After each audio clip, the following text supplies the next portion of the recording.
ভুল বলছি না তো? মানুষ তাকে স্মরণ করে, আর সেই ভবন পুনর্নির্মাণের জন্য আজকে এই সভা ডাকা হয়েছিল।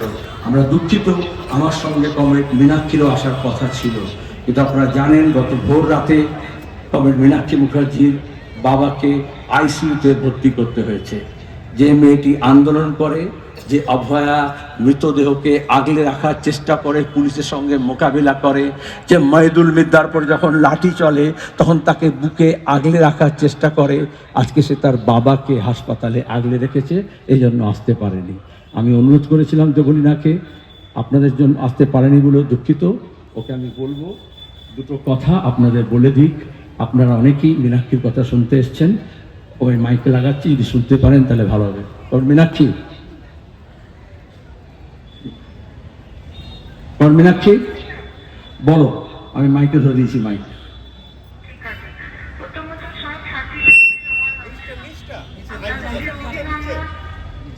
যে আপনারা যে জনগণের অফিস, আমাদের পার্টির লাল ঝান্ডার অফিস, আজকে আবার সেখানে মানুষের অফিসে পরিণত করার জন্য, মানুষের জন্য জায়গা করে দিয়েছেন, তার জন্য সব সাথীদেরকে লাল সেটা। সেলিমদা বলেছেন, আপনারা শুনেছেন যে বাবা অসুস্থ, এই মুহূর্তে আইসিইউতে, এখান থেকে আমার বেরোনো সম্ভব হলো না, তার জন্য আমি দুঃখ প্রকাশ করছি। আমাদের অভিভাবক সহ নেতৃত্ব, যার সংসদের ভেতর থেকে শুরু করে রাস্তা পর্যন্ত লড়াইয়ের অভিজ্ঞতা এবং লড়াইয়ের জেদ আছেন, তিনি আমাদের পার্টির রাজ্য সম্পাদক কমরেড মোহাম্মদ সেলিম ওখানে আছেন, তিনি বলবেন। আমার আপনাদের কাছে অনুরোধ, আপনারা তার কথা শুনুন এবং আগামী দিনের লড়াইয়ের বুথ থেকে শুরু করে বিধানসভা পর্যন্ত এই লড়াইয়ের বার্তা যাতে আমরা প্রত্যেকটা ঘরে নিয়ে যেতে পারি এবং তার কথা যাতে উপলব্ধি করে নিজেদের জায়গায় ফিরতে পারি। এবং আমার শেষ কথা, আমাদের নেতৃত্ব দেবলীনাদি ওখানে আছেন, সেলিমদা আছেন, আপনারা আমাদের লড়াকু সাথীরা আছেন। সুযোগ পেলে আমি অবশ্যই আবার ফিরে বাঁকুড়া সোনামুখীতে গিয়ে আপনাদের কাছে আমাদের পার্টির কথা ফিরে আপনাদের সাথে আলোচনা করার যে সুযোগ আমি পেলে অবশ্যই আবার আমি আসবো। আপনাদের সবাইকে লাগছে। ধন্যবাদ। সবাই ফিরে তুমি আসবে এটা শুনে হাততালি দিয়ে স্বাগত জানিয়েছে। আমরা সবাই এই সবার তরফ থেকে কমরেড মীনাক্ষীর বাবার দ্রুত সুস্থতা কামনা করছি। আমার কিছু বলতে হবে আর?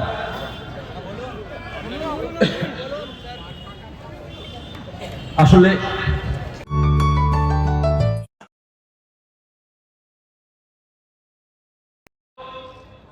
বিশ্বের পুঁজিপতিরা নিজের মুঠোয় আমাদের জীবনটাকে নিয়ে ছিনিমিনি খেলছে, আমাদের ছেলে মেয়েদের ভবিষ্যৎকে নিয়ে ছিনিমিনি খেলছে। যাদের জন্য এত বেকার, কাজ নেই, কর্ম নেই, যাদের জন্য কৃষক তার ফসলের দাম পায় না, যাদের জন্য মজুর তার মজুরি পায় না, তারা এমন রাজনৈতিক পুতুল তৈরি করে, খবরের কাগজে, টেলিভিশনে কোটি কোটি টাকা দিয়ে, বিজ্ঞাপন দিয়ে দিন রাত আমাদের মগজে ঢোকায়। देश का नेता कैसा हो, ऐसा हो, नहीं तो ऐसा हो। देश का ऐसी का तैसी हो, लेकिन देश का नेता ऐसा हो। ভোট যত আসে তত দেখবেন এই নাটক আরো বেশি বাড়ে। আর বামপন্থীরা যেহেতু খেটে খাওয়া মানুষকে নিয়ে লড়াই করে, কাজের জন্য, বেকারের কাজের জন্য, কৃষকের ফসলের দামের জন্য, সারের কালোবাজারির বিরুদ্ধে, জ্বালানির মূল্য বৃদ্ধির বিরুদ্ধে, ওষুধের দাম বাড়ছে তার বিরুদ্ধে, মা বোনদের ইজ্জতের জন্য, আদিবাসী মানুষ তাদের সংস্কৃতি, তাদের জীবনধারা রক্ষার জন্য, তপশিলি মানুষের মর্যাদার জন্য, সংখ্যালঘু মানুষের নিরাপত্তার জন্য, সব মানুষ সমান এই কথা বলে। যেখানে জাত পাত, ধর্ম, বর্ণ, ভাষা, মন্দির, মসজিদ, খোরাক, পোশাক নিয়ে ভাগ করা হয় না। এটা দক্ষিণপন্থীরা পছন্দ করে না। পছন্দ করে না কারণ তাদের এই লুট সম্ভব নয়। যদি সব মানুষ এক কাটটা থাকে, মেহনতি মানুষ, গরিব মানুষ, মধ্যবিত্ত মানুষ, নিম্নবিত্ত মানুষ, খেটে খাওয়া মানুষ, সে হকার হতে পারে, সে দোকানদার হতে পারে, সে ছোট কারবারি হতে পারে, সে অধ্যাপক হতে পারে, শিক্ষক হতে পারে, লুটে খাওয়ার বিরুদ্ধে খেটে খাওয়া মানুষের লড়াই। আর সেই লড়াইকে ওরা মন্দির আর মসজিদ, হিন্দু আর মুসলমান, আদিবাসী, রাজবংশী, তপশিলি, মতুয়া এই নামে ভাগ করে। যত আমরা ভাগ হই তত লুটের রাজত্ব বেড়ে যায়, তত লুট করা সম্ভব হয়। আর এটা করার জন্য মানুষকে ভয় দেখায়, কখনো বুথ দখল করে, কখনো বোমা বন্দুক পিস্তল ল্যান্ডমাইন নিয়ে মানুষকে খুন করে, কখনো দাঙ্গা হাঙ্গামা করে গ্রামকে গ্রাম জ্বালিয়ে দেয়, কখনো বুলডোজার নিয়ে এসে পরিযায়ী শ্রমিকদের বসতি ভাঙে, কখনো আদিবাসীদের উৎখাত করে, কখনো চরের ভূমি থেকে মুসলমানদের উৎখাত করে, আর নাম দেয় তোমার জন্য তো করছি না, ওর জন্য করছি। আর এটা করতে পারে কারণ আমাদের আপনাদের আলাদা করে দেয়। দেবলীনা হেমব্রম, অজিত পুতি, অমিয় পাত্র, মনোজ চক্রবর্তী, মোহাম্মদ সেলিম যখন একসঙ্গে থাকে তখন একটা শক্তি হয়। আর মনোজ চক্রবর্তী, মোহাম্মদ সেলিম যখন আলাদা হয়ে যায় তখন দক্ষিণপন্থীর শক্তি বেড়ে যায়। যারা বলছিল লাল ঝান্ডাটা দুর্বল হয়ে গেছে, আসলে লাল ঝান্ডা দুর্বল হয়নি। লাল ঝান্ডা কখনো দুর্বল হতে পারে না। আমরা শহীদদেরকে স্মরণ করেছি কেন? তো শহীদদেরকে মারা দেওয়ার জন্য। কারণ এই ঝান্ডার যে লাল টুকটুকে রং দেখছেন, এটা ক্ষেত মজুর, দিন মজুর, কৃষক, ছাত্র, যুব, মহিলা, খেটে খাওয়া মানুষ তাদের কলজের রক্ত দিয়ে এই ঝান্ডাকে লাল করেছে। আর লড়াইয়ের ঝান্ডা এই জন্য লাল হয়। যারা বুকের রক্ত দিয়ে লড়াইটাকে করে, যারা বুকের রক্ত দিয়ে এই লড়াইটাকে আগলে রাখে, গড়ে তোলে। মনোজ চক্রবর্তী বলছিল এটা শুধু একটা দপ্তরের পুনর্নির্মাণ নয়, এটা শুধু অজাত শত্রু। উনি বলছিলেন সৎ, নিষ্ঠাবান, তার সঙ্গে তার একটা অবদান আছে কর্ম। আমি যখন এখান থেকে আসছিলাম মিছিল করে প্রাইমারি স্কুল, সেখানেও তার গেটে দেখছি রাধা গোবিন্দ বরাট তরুণ, তাই তো? ভুল বলছি না তো? মানুষ তাকে স্মরণ করে। আর সেই ভবন পুনর্নির্মাণের জন্য আজকে এই সভা ডাকা হয়েছিল। আমরা দুঃখিত, আমার সঙ্গে কমরেড মীনাক্ষীরও আসার কথা ছিল, কিন্তু আপনারা জানেন গত ভোর রাতে কমরেড মীনাক্ষী মুখার্জির বাবাকে আইসিইউতে ভর্তি করতে হয়েছে। যে মেয়েটি আন্দোলন করে, যে অভয়া মৃতদেহকে আগলে রাখার চেষ্টা করে, পুলিশের সঙ্গে মোকাবিলা করে, যে মহিদুল মিদ্দার পর যখন লাঠি চলে তখন তাকে বুকে আগলে রাখার চেষ্টা করে, আজকে সে তার বাবাকে হাসপাতালে আগলে রেখেছে, এই জন্য আসতে পারেনি। আমি অনুরোধ করেছিলাম দেবলীনাকে, আপনাদের জন্য আসতে পারেনি বলে দুঃখিত। ওকে আমি বলবো দুটো কথা আপনাদের বলে দিক। আপনারা অনেকেই মীনাক্ষীর কথা শুনতে এসছেন, ওই মাইকে লাগাচ্ছি, যদি শুনতে পারেন তাহলে ভালো হবে। মীনাক্ষী, মীনাক্ষী বলো। আমি মাইকে ধরে দিয়েছি, মাইক।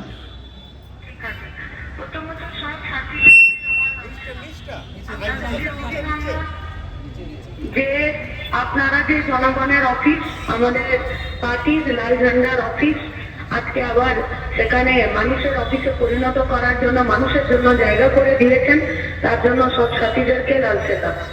সেলিমদা বলেছেন, আপনারা শুনেছেন যে বাবা অসুস্থ, এই মুহূর্তে আইসিইউতে, এখান থেকে আমার বেরোনো সম্ভব হলো না, তার জন্য আমি দুঃখ প্রকাশ করছি। আমাদের অভিভাবক সহ নেতৃত্ব, যার সংসদের ভেতর থেকে শুরু করে রাস্তা পর্যন্ত লড়াইয়ের অভিজ্ঞতা এবং লড়াইয়ের জেদ আছেন, তিনি আমাদের পার্টির রাজ্য সম্পাদক কমরেড মোহাম্মদ সেলিম ওখানে আছেন, তিনি বলবেন। আমার আপনাদের কাছে অনুরোধ, আপনারা তার কথা শুনুন এবং আগামী দিনের লড়াইয়ের বুথ থেকে শুরু করে বিধানসভা পর্যন্ত এই লড়াইয়ের বার্তা যাতে আমরা প্রত্যেকটা ঘরে নিয়ে যেতে পারি এবং তার কথা যাতে উপলব্ধি করে নিজেদের জায়গায় ফিরতে পারি। এবং আমার শেষ কথা, আমাদের নেতৃত্ব দেবলীনাদি ওখানে আছেন, সেলিমদা আছেন, আপনারা আমাদের লড়াকু সাথীরা আছেন।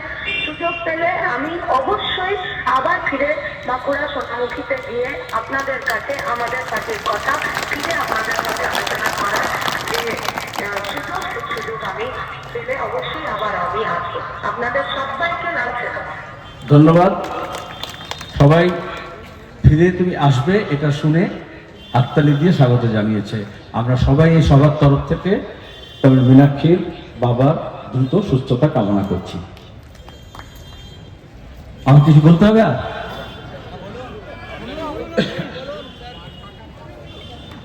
আসলে এই লড়াইটা কেন্দ্র হচ্ছে আমাদের দপ্তর, আমাদের অফিস।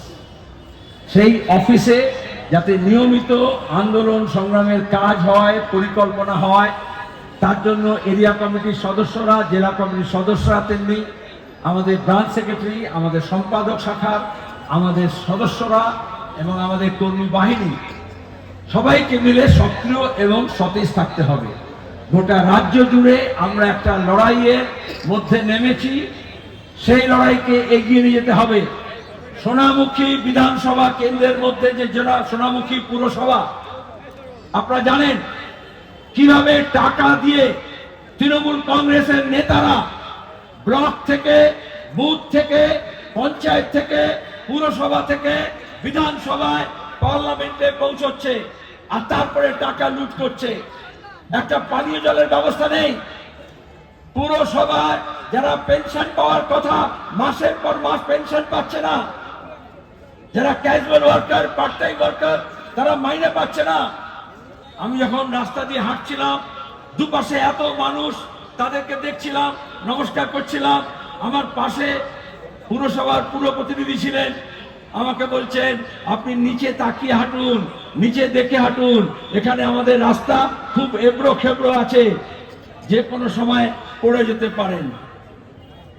আমি বললাম কাটমানির রাজত্ব চলছে তো, তাহলে এই সোনামুখীর পুরসভার চেয়ারম্যান মাইনে দিতে পারে না, জল দিতে পারে না, কাজ করতে পারে না, কিন্তু এই মাঠে খেলার আয়োজন করেছিল, তাই তো? মমতা বলেছিল না খেলা করবে, মেলা করবে, রাজ্য সরকারের টাকার সাধ্য করবে।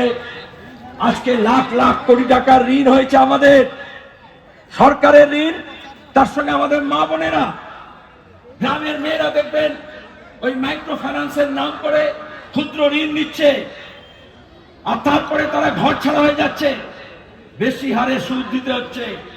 এই পশ্চিমবঙ্গে যখন বামফ্রন্ট সরকার ছিল, তখন সেলফ হেল্প গ্রুপ করে মেয়েরা ঋণের ব্যবস্থা পেত, আর এখন দাঁড়িয়ে সেটাকে ভেঙে তছনছ করে দেওয়া হয়েছে তৃণমূলের হাতে। আমরা কি দেখছি? আমরা দেখছি যে রাজ্যে আমরা প্রথম ছিলাম স্বল্প সঞ্চয়ে, অসীম দাশগুপ্ত যখন অর্থমন্ত্রী, তখন বলা হতো ইন্দিরা বিকাশ পত্র, কিষাণ বিকাশ পত্র, post office savings, small savings, তার মানে এ রাজ্যে কৃষিতে, কলে, কারখানায় মানুষ কাজ করে এত টাকা হতো যে তারা ক্ষুদ্র সঞ্চয় করত, এবং গোটা দেশের মধ্যে আমরা প্রথম ছিলাম। তারপরে এখন কি হচ্ছে? টাকা জমা করার বদলে লোকে টাকা ধার নিচ্ছে। মোদি বলছে বিকাশ হচ্ছে, মমতা বলছে উন্নয়ন হচ্ছে, এদিকে মানুষের ঋণ বেড়ে যাচ্ছে, দেনা বেড়ে যাচ্ছে। আর যখন ভোট আসে তখন বলে আমি লক্ষ্মী ভান্ডার দিচ্ছি, তখন বলে মরে গেলে 2000 দিচ্ছি, বলে না সমব্যথী, মদ খেয়ে মরলে 2 লাখ টাকা দিচ্ছি, তারপরে বলে এই দিচ্ছি সেই দিচ্ছি। কে কাকে টাকা দেয়? কার টাকা কে দেয়? আরে যখন কৃষক ফসল ফলায়, সেই ফসল বিক্রি করে তার দাম পায়, তবে টাকা আসে। মানুষ যখন কাজ করে, সে পাথর ভাঙুক, সে খাদানে কাজ করুক, সে একটা সাইকেল রিক্সা চালাক, সে একটা সাইকেল রিপেয়ার করুক, তবে তার বিনিময়ে তার টাকা আসে। তাহলে মোদি আর মমতা বলছে আমি এত টাকা দিচ্ছি, অত টাকা দিচ্ছি, তারা কি কাজ করে? এত টাকা কোত্থেকে আসে? अरे पैसा हमारा आपका, पैसा हमारा आपका, नहीं किसी का बाप का। কেউ কারো বাপের টাকা দেয় না। আমরা ট্যাক্স দিই, প্রত্যেকটা জিনিসে জিএসটি ভরতে হয়। সেই টাকা দিয়ে আমাদের স্কুল হওয়ার কথা, স্কুল উঠে যাচ্ছে, বন্ধ হচ্ছে। সেই টাকা দিয়ে স্কুলে, মাদ্রাসায় শিক্ষক হওয়ার কথা, নিয়োগ হচ্ছে না, নিয়োগে দুর্নীতি হচ্ছে। সেই টাকা দিয়ে হাসপাতাল হওয়ার কথা, হাসপাতালে ওষুধ হওয়ার কথা, অপারেশন থিয়েটার হওয়ার কথা, ডাক্তার, নার্স, চিকিৎসা কর্মী থাকার কথা, সেগুলো হচ্ছে না, রেফার করে দিচ্ছে। তাহলে শিক্ষার জন্য ছেলে মেয়েদের আপনাকে পকেট থেকে টাকা দিতে হচ্ছে, চিকিৎসার জন্য আপনাকে ঘটি বাটি বেচে টাকা দিতে হচ্ছে। আপনি এক জায়গা থেকে আরেক জায়গায় যাবেন, 2011 সময় কত টাকা দিতেন আর এখন কত টাকা ভাড়া দেন, আপনি হিসেব করুন। আপনাকে পকেট থেকে দিতে হচ্ছে। সরকারি ট্রান্সপোর্ট ব্যবস্থা, যখন থেকে শুভেন্দু হয়েছে পরিবহন মন্ত্রী, আর এখন স্নেহাশিস, সব তুলে দিচ্ছে। একটা রেল ঠিক মতো চালাতে পারছে না। আর সেইখানে দাঁড়িয়ে ভোটের সময় বলছে আপনাকে টাকা দিচ্ছি। আরে আমরা তো চাই স্কুল করো, কলেজ করো, রাস্তা করো, ব্রিজ করো, কলকারখানা করো, হাসপাতাল করো, বাঁধ করো, বন্যা রোধ করো, রোগ ভোগ কমাও। সরকারের কাজ এটা। কেন্দ্রের সরকার, রাজ্য সরকার বলছে ওই সব কাজ করবে না, আমি ওয়াকফ সম্পত্তি চালাবো, আমি মন্দির বানাবো, আমি মসজিদ বানাবো। আরে মন্দির, মসজিদ, ওয়াকফ, দেবত্ব সম্পত্তি আগে থেকে ছিল, পরেও থাকবে। এটার জন্য মোদি মমতা লাগে না। তাহলে কেন মন্দির মসজিদ করছে? আসলে मंदिर मस्जिद गुरुद्वारों में बांट दिया भगवान को, मंदिर मस्जिद गुरुद्वारों में बांट दिया भगवान को, धरती बाटी सागर बाटा मत बाटो इंसान को। আমরা যখন বলি ধর্মভিত্তিক রাজনীতি করো না, আসলে আমরা মানুষকে এই ভাগ করা রাজনীতিতে ঠেলে দিয়ে যাও না, এটাই আমরা বলছি। সে হিন্দু ধর্ম হোক, মুসলমান ধর্ম হোক, খ্রিস্টান ধর্ম হোক, শিখ ধর্ম হোক, বৌদ্ধ ধর্ম হোক, ভিন্দ্রমালে শিখ ধর্মকে ব্যবহার করে খালিস্তানির নাম করে হইচই পাকিয়েছিল। তখন এই কমিউনিস্টরা বলেছিল না হিন্দু রাষ্ট্র না খালিস্তান, এক রহেগা হিন্দুস্তান।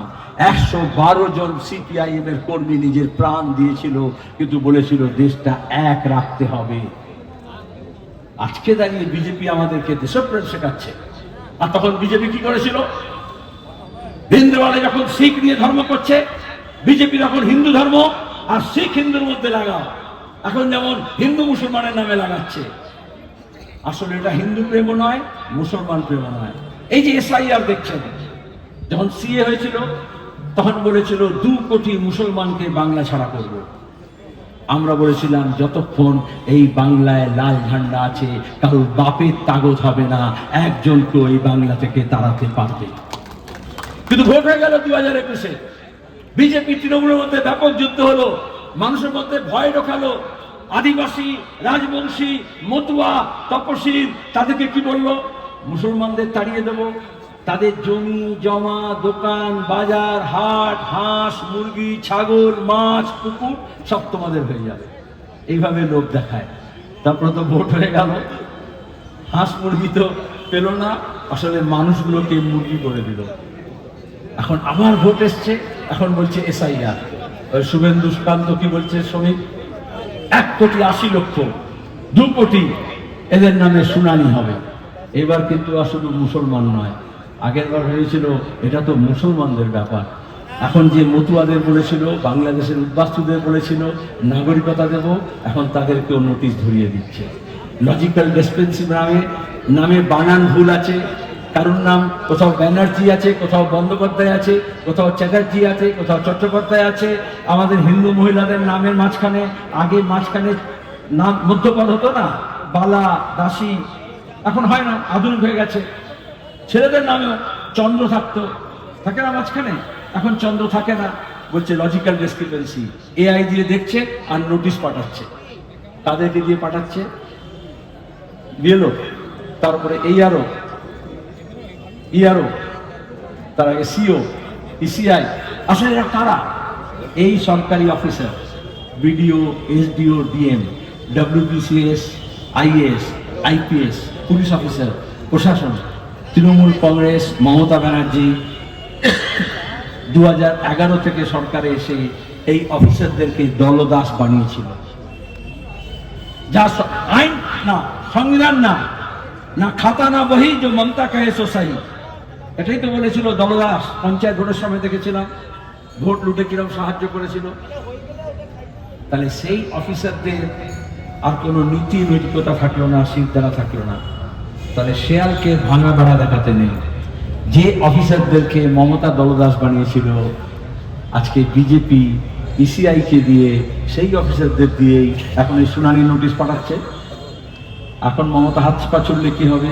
এই জন্য আমরা বলেছিলাম সংবিধান মেনে চলো, আইন মেনে চলো, গণতন্ত্র মেনে চলো। আর ওরা বলেছিল না, যে যত টাকা দেবে তার দলদাস বৃত্তি করবে, যার যত ক্ষমতা আছে তার দলদাসগিরি করবে। আমাদের এই রাজ্যে আইনের শাসন ফেরত নিয়ে আসতে হবে। এখন বলছে 2002 সালের যে ভোটার লিস্ট ছিল, ওই লিস্টের সঙ্গে ম্যাপিং করতে হবে। বলছে না, আচ্ছা 2002 কেন? তারপর তো 2011-তে মমতা সরকার এসছে, 2014-তে মোদী সরকার এসছে, ভোট তো অনেক হয়েছে। কারণ 2002-এ বামফ্রন্ট সরকার ছিল, বুদ্ধদেব ভট্টাচার্য মুখ্যমন্ত্রী ছিলেন। বলছে তারপরে যা এসছে সব ভেজাল এসছে, ওই আসলটা যা আছে ওটা ওই বামফ্রন্ট সরকার ছিল, তখনকার তালিকা ছিল, সেই তালিকা বার করো।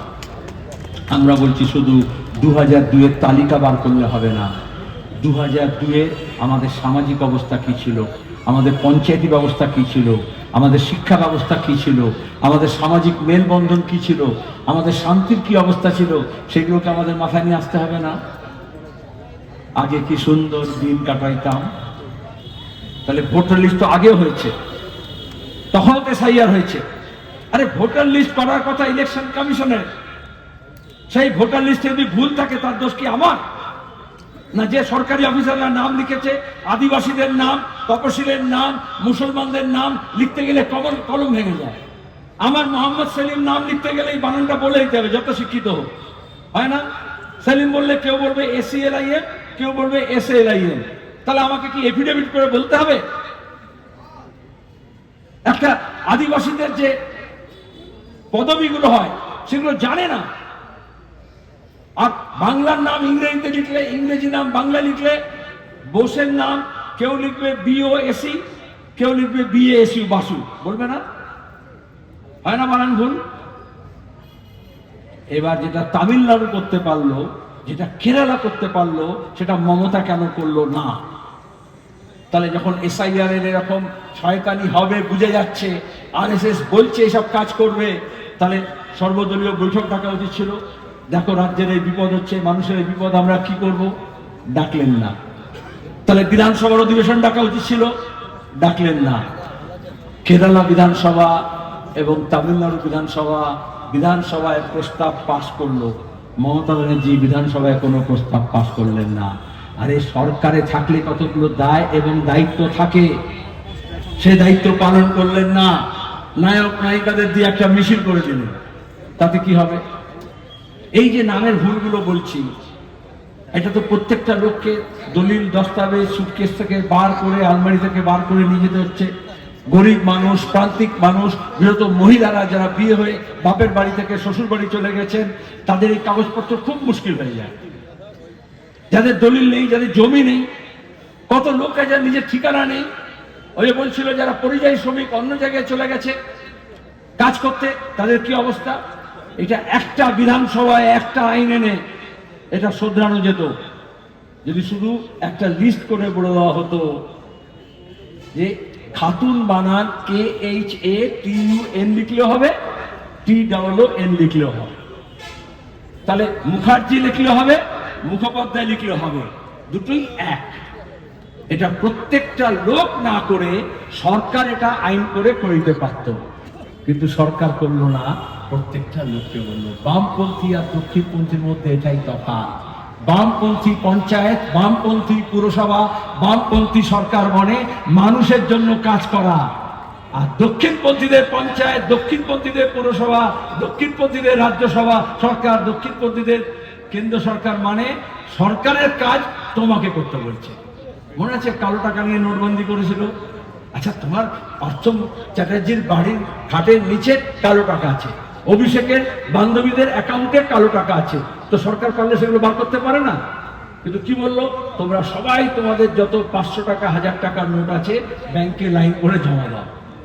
কোনো কালো টাকায় ধরলো না, কোনো কালো টাকা বার করলো না, কোনো পুঁজিপতির গায়ে হাত দিল না। 110 জন লোক মারা গেল, সবাইকে ব্যাংকের লাইন ধার করে দিল।